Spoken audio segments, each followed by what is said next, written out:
आज आपण गणित भाग 2 मधील दुसरं प्रकरण आहे पायथागोरसचे प्रमेय यावरचे काही एक गुणाचे काही प्रश्न आहेत ते बघूया. खालीलपैकी कोणते पायथागोरसचे त्रिकोट आहे? तर यातलं 3, 4, 5 हे पायथागोरसचे त्रिकोट आहे.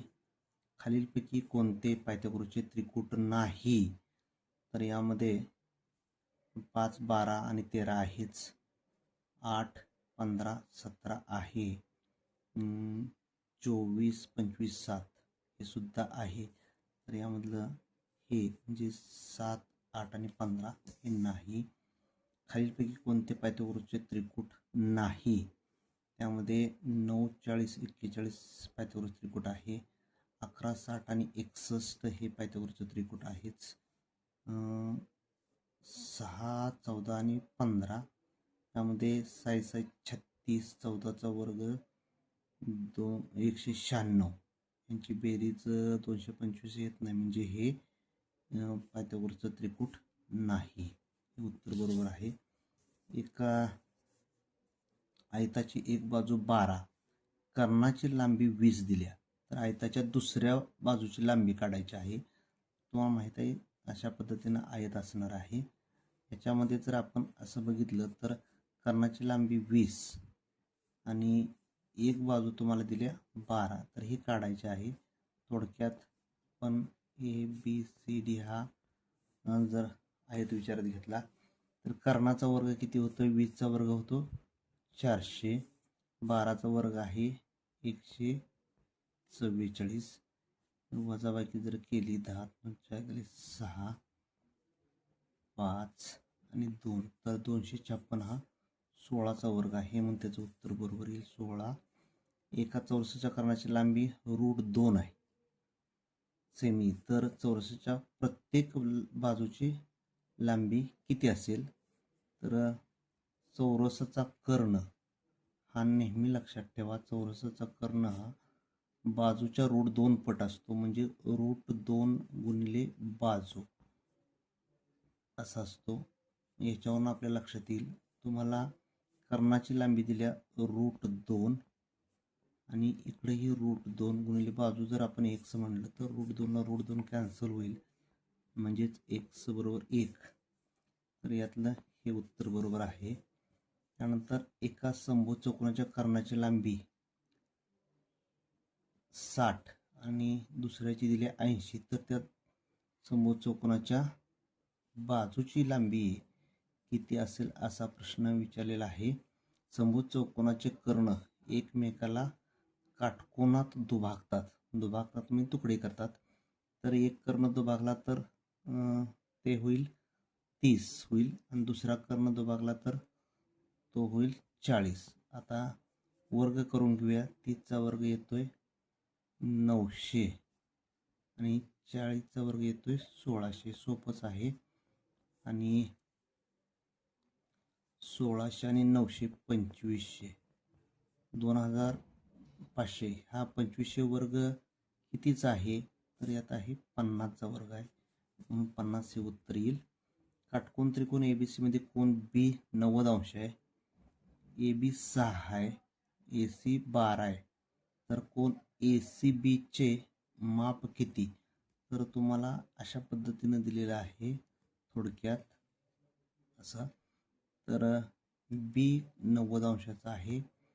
त्यानंतर AC A B आणि C समजा इथं दिलेलं आहे. तर हे कर्ण तुम्हाला दिलेलं आहे AC 12 आणि ही बाजू दिल्या 6. कर्णाच्या निम्मी बाजू आहे आणि निम्म्या जी बाजू असते त्या बाजूच्या समोरचा कोण म्हणजे हा C कोण हा 30 असला पाहिजे, म्हणजे 30 असतो, 30 होईल. ACB चे माप 30 अंश होईल. हे माप 30 अंश होईल, कारण या कर्णाच्या निम्मी बाजू आहे ही 6, त्याच्या समोरचा कोण हा 30 अंशाचा असतो. त्यानंतर खालीलपैकी कोणत्या तारखेच्या सर्व संख्या विचारात घेतल्या पायथागोरसचे त्रिकोट मिळते? तर यामध्ये 25, 7 आणि 24 हे उत्तर बरोबर असेल, कारण 7चा वर्ग 49, 25चा वर्ग 625 आणि 24चा वर्ग येतोय 576. 576 आणि 49 625 येते म्हणजे 25 7 24 येईल. त्यानंतर त्रिकोण ABC हा काटकोन त्रिकोण आहे. काटकोन त्रिकोण दिलेला आहे. याच्यामध्ये एक बाजू तुम्हाला 24 दिल्या, एक 10 दिल्या आणि याची थोडक्यात मध्यगा दिलेली आहे. समजून जोला तर बी कोण 60 आहे, ABC आणि मध्यगा समजून जोला पण BD ही मध्यगा आहे. तर आपण अगोदर कर्ण काढून घेऊया. तर तुम्हाला माहित आहे 10चा वर्ग 100, 24चा वर्ग 576, दोघांची बेरीज येईल 625. 10चा वर्ग 100, 576, 625 म्हणजे AC येणार आहे. इथून A पासून C पर्यंतचं अंतर भरणार आहे 25, जे कर्ण 25 आहे.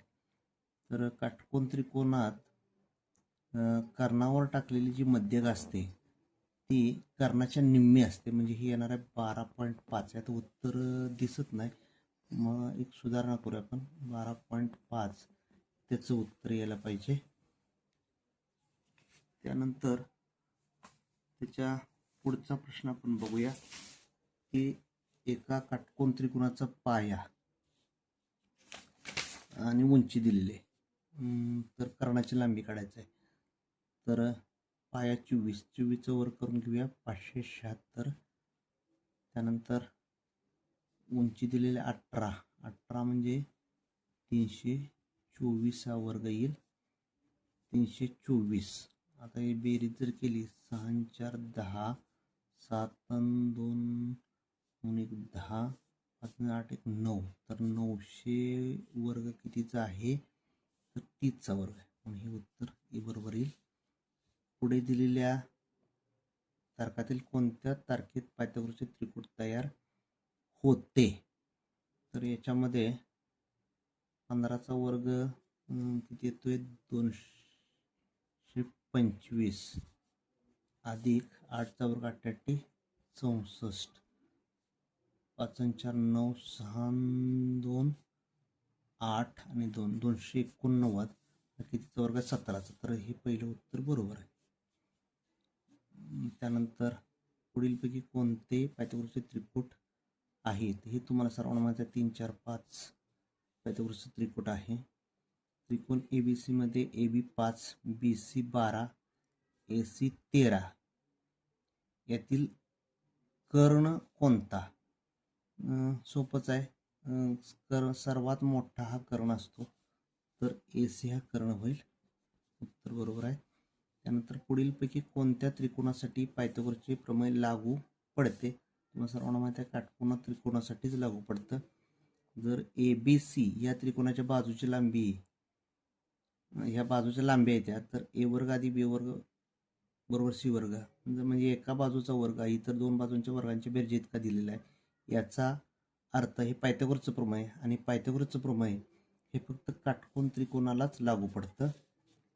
काटकोन त्रिकोणात दोन बाजूंच्या वर्गांची बेरीज तुम्हाला 169 दिल्या, तर कर्णाची लांबी काढायची आहे. तर याचं वर्गमूळ घेऊया ना. वर्गमूळ 169चं वर्गमूळ 13 येईल, म्हणजे हे 13 हे उत्तर बरोबर आहे.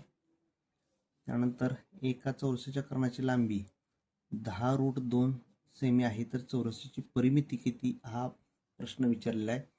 कारण एकदम सोपा आहे. 10√2 दिलेला आहे. समजून चालूया पण ही x आहे, तर 10√2 कंसाचा वर्ग म्हणजे कर्णाचा वर्ग, इतर दोन बाजूंच्या वर्गाची परिमिती म्हणजे x वर्ग आणि x वर्ग, हे येईल 2x वर्ग. 10चा वर्ग 100 गुणिले 2 म्हणजे 200 येईल. 2 भागल्यानंतर 100 येईल x वर्ग. हे 2 इकडे गेल्यानंतर भागाला होईल, भागिले 2 झाल्यानंतर 100 होईल, म्हणजे x बरोबर येणार आहे 10. म्हणजे तुमची बाजू आली 10. म्हणजे परिमिती बरोबर